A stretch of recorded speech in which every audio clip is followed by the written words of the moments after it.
মৰমৰ শিক্ষাৰ্থীসকল, তোমালোকৰ ইছপৰ সাধু নামৰ দ্ৰুতপাঠখনৰ প্ৰথমটো সাধু হ'ল হৰিণীৰ শিং আৰু ঠেং। এই সাধুটো আজি তোমালোকৰ আগত ক'বলৈ ওলাইছোঁ। এখন হাবিত ফুটুকী নামৰ এজনী হৰিণী আছিল। তাই এদিন নিজৰা এটাৰ পাৰত কুমলীয়া ঘাঁহ খাই আছিল। ঘাঁহ খাই উঠি তাইৰ পানী খাবলৈ মন গ'ল। তাই পানী খাবলৈ নিজৰাৰ পানীত নামিল। পানী খাই থাকোঁতে এপাকত তাইৰ নিজৰ ধুনীয়া শিংযোৰ চকুত পৰিল। শিংযোৰ দেখি তাইৰ অহংকাৰ হ'ল। তাই শিংযোৰ জোকাৰি জোকাৰি ক'বলৈ ধৰিলে, ইমান ধুনীয়া মোৰ শিংযোৰ, এনে শিং এই অৰণ্যত কাৰোৱেই নাই। ময়েই সবাতোকৈ ধুনীয়া ৰূপহী কুঁৱৰী। এইবাৰ তাইৰ চকু পৰিল তাইৰ ঠেংকেইখনত।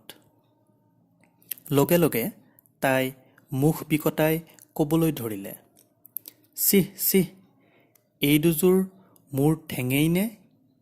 ইমান লেংলেঙীয়া, ইমান আপচু। এনেতে তাই আঁতৰত এটা নাহৰ ফুটুকী দেখিবলৈ পালে। বাঘটো দেখি তাইৰ জীৱ চিৰিংকৈ গ'ল। তাই তৰা নৰা ছিঙি পলাবলৈ ধৰিলে। ঠেংকেইখনে তাইক কম সময়তে বহু দূৰলৈ লৈ গ'ল। ফুটুকী গৈ গৈ এখন ঘন হাবিৰ মাজ পালেগৈ। হাবিখন গছলতাৰে ভৰা আছিল। এবাৰ তাইৰ শিংযোৰ ঔলতা এডালত পাক খাই গ'ল। তাই লতাডাল ছিঙিবলৈ যিমানে যতন কৰিছে, সিমানে লতাই তাইক মেৰিয়াই ধৰিছে।